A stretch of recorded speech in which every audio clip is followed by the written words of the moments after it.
Welcome. Let's identify what the word operational means so we can identify what authority a board should delegate to an executive or committee. If an authority of any kind retains and holds its power, there's no governance, only a central authority. A board cannot delegate its responsibilities or its accountabilities. What a board wants to delegate is that which it cannot do effectively. To succeed, a board delegates the tasks that require more than the board it can give itself. Now, here's a sample of what I point out to my clients. As an adult, you may be in the household a leader responsible for transportation. But when the transmission breaks, you take it to a mechanic. Over and over in discussions and debates about board governance, micromanagement, and delegated authority, one definition continues to block the clarity sought in governance policies. The word is operational. The foundation of a board governance system is the delegation of authority to the talent a board has hired to take on the day-to-day operations. Some nonprofits have to wait years or even decades to have an adequate and reliable cash flow in order to hire true expertise. Expertise is more than the ability to take orders and perform tasks. As the number of operational decisions grows, a board becomes less able to deal with them all. Eventually, hiring a competent manager or executive becomes necessary. Often, because it knows its ultimate accountability for success, a board fails to acknowledge or recognize the available expertise it hired. Boards continue to struggle with the weight of operational decisions, pressed for time and making poorer and poorer decisions, and neglect to test and nurture executive talent.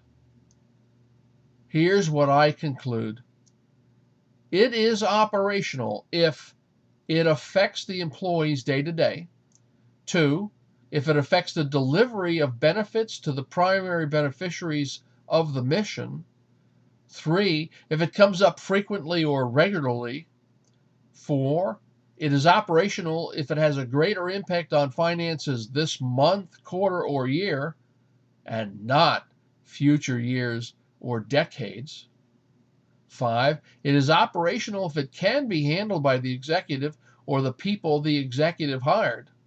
And 6, it is operational if it addresses means rather than ends. Examples of operational matters that should be delegated by a board to a competent executive include personnel or HR policies, interior design for an office used by staff, and don't laugh. I know of boards that have chosen wall colorings and wallpaper design. That's not a board's 30,000-foot strategic decision-making level. And third, delivery methods of services to primary beneficiaries are operational. Giving management the task of writing personnel policies, for example, and then bringing them to the board for its approval is not delegation. Delegation means giving authority to act, implement, and then report. Each organization is different because its people and therefore the culture are different. Conduct a candid conversation among directors and top management to see how you define operations, management's job. Delegate adequate authority to the executive to carry out operations. Define and describe the executive's reporting requirements so the board will reliably know the performance and status of the organization. And hold the executive accountable for acting according to the board's guidance and limitations. It is through the delegation of authority to operate that leadership boards manage. To see what I do for others and can do for you, visit danclark.com.